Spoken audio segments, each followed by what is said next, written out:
Guys, welcome. General reading tayo ngayon. Tingnan natin kung anong energy yung mababasa natin. Okay? Be open-minded po. Hindi po halos lahat makaka-resonate. Kaya piliin nyo na lang kung kwento nyo to.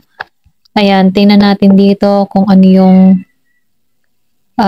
current energy and ano yung past na nangyari. Ayan. At ano yung challenge sa connection na to. Okay. Start na tayo. Give me the message for collective. Give me the message for collective. Ano yung past, current, and challenge sa connection na to. Excuse me po. Pass muna tayo. Give me the message. Ano yung past na nangyari dito?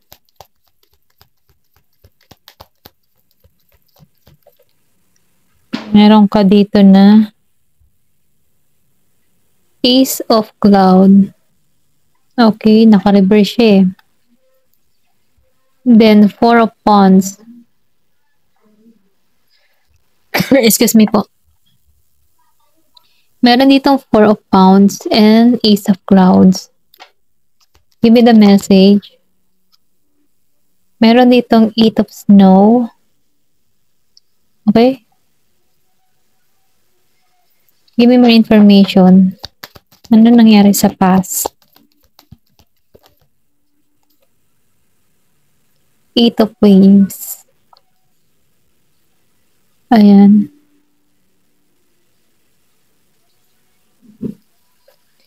Give me more information. Ano yung nangyari sa past? Okay. Meron ka ditong Ace of Clouds, Four of Wands, Eight of Snow, and Eight of Waves, and Three of Wands.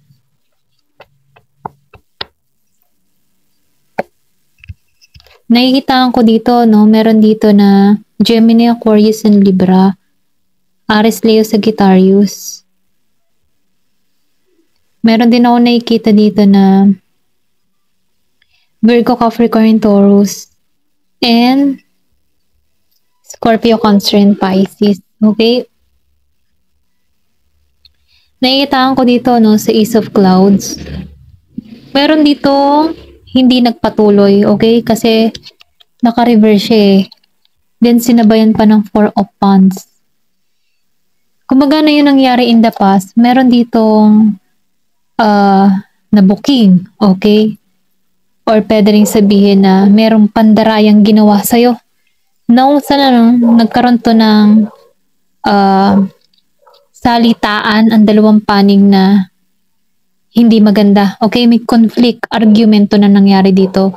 Kasi lumabas ang Four of Wands reverse. Kumbaga may kaguluhan, may away na nangyari dito. Okay? Hindi naging smooth yung connection para rito. Ito lang nakikita ko. Then nakikita ko rin dito, maybe ikaw na yung emotion mo eh. Kumbaga nakaramdam ka dito ng bigat. Okay? Hindi maganda. Mahirap na sitwasyon para sa'yo. Kasi nahuli mo eh. May nahuli dito and meron ditong pandaraya. Feeling mo, ikaw ay sinaksak patalikod or pwede rin sabihin na na-disappoint ka kasi hindi mo inaasahan na ganito ka harsh or ganito yung sasapitin ng connection na to, okay?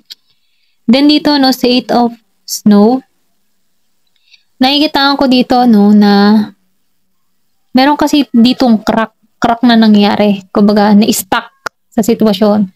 Pero ganun pa man, humahanap ka. Kumbaga, yung naranasan mo ito, dun ka humuhugot ng lakas, okay, ng lakas, para maalisan to. Kasi ayaw mong ma-stuck. Ayaw mong makitang kawawa ka or ayaw mong makita ng tao na wala ka. Okay, yung tipo na kawawa, okay? Ito na yung nakikita ko kasi nakikita ko rin dito na ang hirap eh. Naging mahirap yung sitwasyon mo dito kasi nag-crack eh. Or pwede rin sabihin, nagkaroon ng lamat. Merong stuck. Pero ganun pa man, kahit may stuck to, ayaw mo magpa-stuck sa sitwasyon. Ayaw mong sakupin tong ganitong pakaramdam kasi gusto mo tong alisan, okay? Ito na yung nakikita ko sa Eight of Snow. Pero ganun pa man ano, sa Eight of Waves, nakikita ko dito no na meron ditong mabilis. Kumbaga, nahuli mo itong tao na ito, mabilis din tong sumugod sa'yo, okay? Mabilis din tong humingi ng tawad sa'yo. Pero ikaw, dito sa Eight of Snow, ayaw mo magpa-stuck. Ayaw mo nang tanggapin to, okay? Ito lang yung nakikita ko sa Eight of Waves. Pero ganun pa man ano, dahil lumabas ang Three of Wands, gusto nitong maayos or gusto nito ng kapanatagan, okay? Pwede rin sabihin na hindi mo na to kinausap, wala ka ng paalam, inalisan mo to, okay, dito sa Eight of Snow. Kasi ayaw mo may stuck eh. Pero ang energy ng person mo dito, gusto nitong maging mapayapa or pwede rin sabihin ito yung energy mo. Gusto mo maging maayos tong komunikasyon mo dito sa tao na ito. Kasi itong tao na ito eh, may pagkilos din siyang ginagawa. Pero ito yung gusto niya mangyari, maging payapa yung connection in the past. Kaya lang, dahil meron ditong pangyayari at sariwa pa, hindi mo pa tinatanggap to, okay? Nasa healing process ka pa dito, okay? Ito na yung nakikita ko. Tingnan natin kung ano yung current energy mo. Ano yung current energy? Give me the message. Ano yung current energy nyo?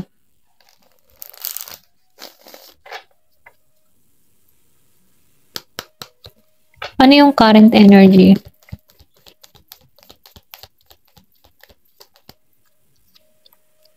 King of Waves. Give me the message. Ano yung current energy mo? Six of Wands. Nananagana ka dito eh. Ito yung nakikita ko. Ayaw mo magpa-stuck, tinulungan mo yung sarili mo, nahanap mo yung kapayapaan mo dito, pero ganun pa man ano, pareho pa rin kayo ng nararamdaman ng person mo dito. Give me the message. High Priestess. Malakas yung intuition mo, malakas yung kutob mo, okay? Ginagabayan ka dito, ito lang nafe-feel ko. May pagka-spiritual ka, or pwede rin sabihin na hindi ka nawawalan ng pag-asa. Alam mo yung pain na naramdaman mo. Niyakap mo yung pain, then pinakawalan mo din to. Dahil doon ano, umaksyon ka para matulungan yung sarili mo, para mahanap mo yung kapayapaan mo. Dahil lagi kang matatag dito sa King of Waves. Matapang ka eh. Hindi ka takot magsimula. Sa madaling salita. May mawala man sa'yo, go on ang buhay, okay? Ganun ang energy mo dito. Then the world. So nakikitaan ko dito, no? Pwedeng nasa ibang bansa ka o pwede rin sabihin yung person mo. May distance sa inyong dalawa. Ito lang yung nakikita ko. Then dito, no, sa King of Waves, nakikitaan ko dito yung katapangan mo eh. Hindi ka madaling sumuko. Ayan. Give me more information. Ano pa yung mensahe sa'yo? Excuse me po. Okay. Single drops and the Queen of Waves. Meron dito na Pisces. Meron din ako nakita dito na Scorpio concerned Pisces. Aries, Leo, Sagittarius. Okay. Ayan. Ito lang yung nakikita ko dito, no? Sa current energy. Pwedeng nasa birth chart mo to or birth chart ng person mo. Kasi sa birth chart, hindi lang isang zodiac sign ang nakaloob dun eh. Kaya energy yung binabasa natin dito, no? Kung hindi mo makita yung zodiac sign mo dito, pero ramdam mong energy mo to, okay, para to sa'yo, okay? Ayan, meron ditong King of Waves. So, nagpapahiwatig ka, no? May lakas ng loob ka, alisan to. Or may lakas ka ng loob para magsimula muli para sa sarili mo. Kasi hindi ka takot sumugal. Okay? Kahit ikaw yung bumagsak dito, bumabangon at bumabangon ka pa rin. Kasi spiritual ka eh. Alam mo yung faith mo, matatag yung pananampalataya mo eh, matatag yung paniniwala mo. Okay? Mahulog ka man or matumba ka man, bumabangon at bumabangon ka pa rin para sa sarili mo. At dahil doon ano, may mga blessing na dumarating sa'yo. Ito yung patungo sa'yo, abundance, okay? Ito rin nakikita ko sa Six of Wands.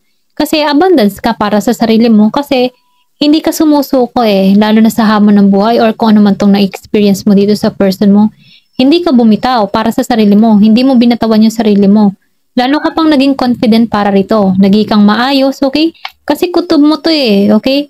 Malakas yung intuition mo, ginagabayan ka, sinusunod mo na yung inner voice mo, yung inner guidance mo para sa ikabubuti mo.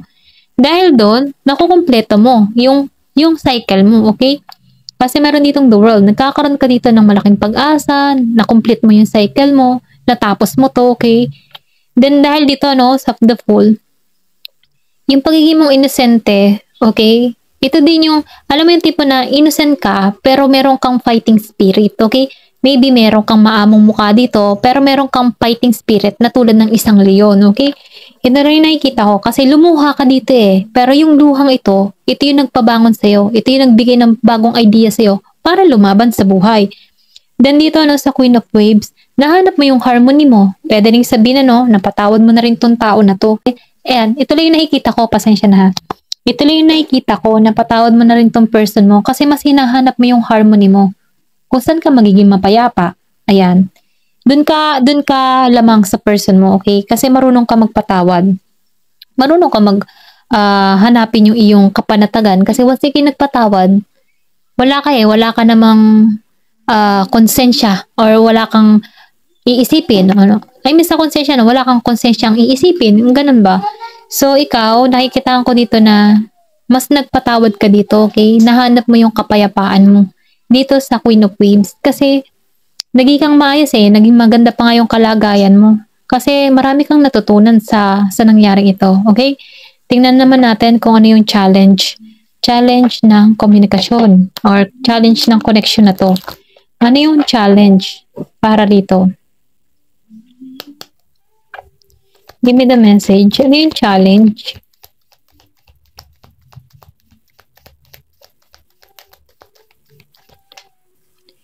Meron ditong the wheel. Give me the message. Ayan, tumalsik to. Wait lang.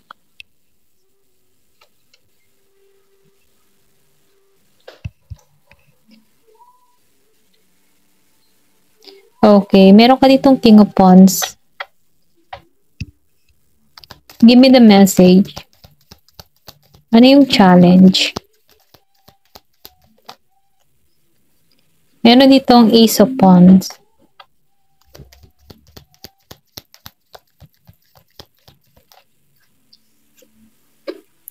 The Devil reverse. Knight of Snow. So, nafe-feel ko, yung challenge mo dito. Yung challenge mo lang dito ay yung iyong nadarama. Kumbaga, ikaw yung magdidesisyon para rito, okay? Kasi nasa sa'yo yung sagot dito kung paano mo patatakbuhin yung buhay mo, kung tatanggapin mo pa rin tong tao neto. Kasi nakikita ko dito yung person mo, ano na siya kumbaga, nagkaroon na to ng kalinawan. Kumbaga, hindi na siya devil energy. Maybe may pagbabagong nagaganap din sa tao mo, nagbago din to, or pwede rin sabihin na nagkaroon to ng lesson para sa inyong dalawa. Ito lang yung nakikita ko. Then, dito sa Knight of Snow, ayaw mo nang i-adapt or pwede rin sabihin, ayaw mo nang tanggapin itong nangyayari sa inyo, okay? Kung babalik man tong tao na ito, ayaw mo na siyang tanggapin dito, okay? Dito sa Knight of Snow. Kasi nakikitaan ko dito, naging independent ka Nahanap mo yung sarili mo. Naging abundance ka muli sa sarili mo. Nahanap mo yung kapayapaan mo. Then, nakikitaan ko rin lang dito, nagtitiwala ka sa source, okay? Sa Ace of Wands. Alam mo kasi kung saan ka humuhugot ng lakas saan ka humuhugot ng tapang para sa'yo or para magpatuloy sa buhay kasi may source ka. Alam mo kung sino yung magbibigay sa'yo, okay? Then dito sa King of Wands, nakikitaan ko dito yung meron ditong makikiconnect muli sa'yo, okay? Pero ganun pa man nasa iyo ikaw ang nakakahawak ng kapalaran para sa sarili mo sa the wheel. Ikaw dito ang mag-iikot ng wheel kung tatanggapin mo tong tao nito. Nasa pagpapasya mo. Okay? Ito lang yung nakikita ko, nasa kamay mo ang pagpapasya para rito kung tatanggapin mo pa tong tao nito. Kasi nakikita ko dito, makikiconnect to sa'yo Magre-reconnect muli kayo. Pero dahil may lumabas ng wheel, nasa sayo. Decision mo to. Yun lang yung challenge mo dito. Kung tatanggapin mo pa rin tong tao na to. Okay? Ito yung nakikita ko. Hindi na siya devil energy. Nag-matured na tong tao na ito. Kung meron man tong nangyari or mga obsession or mga hindi magandang pag-uugali, natanggalan niya na to. May pagbabago nangyari dito. Dahil sa nangyari sa inyo, maybe nagising din tong tao na ito o na-realize din nito yung pagkakamali niya rito. Okay? Kaya lang, ikaw, ayaw mo nang i-adapt. Ayaw mo na ma-experience yung ganitong pakaramdam. Pero ganun pa man, itong tao na ito, gusto nito mag-connect pero nasa iyo pa rin ang will. Nasa iyo ang kapalaran para rito kung tatanggapin pa tong tao na to. Okay? Ayan po, hanggang dito na lamang po. Thank you for watching and love and peace.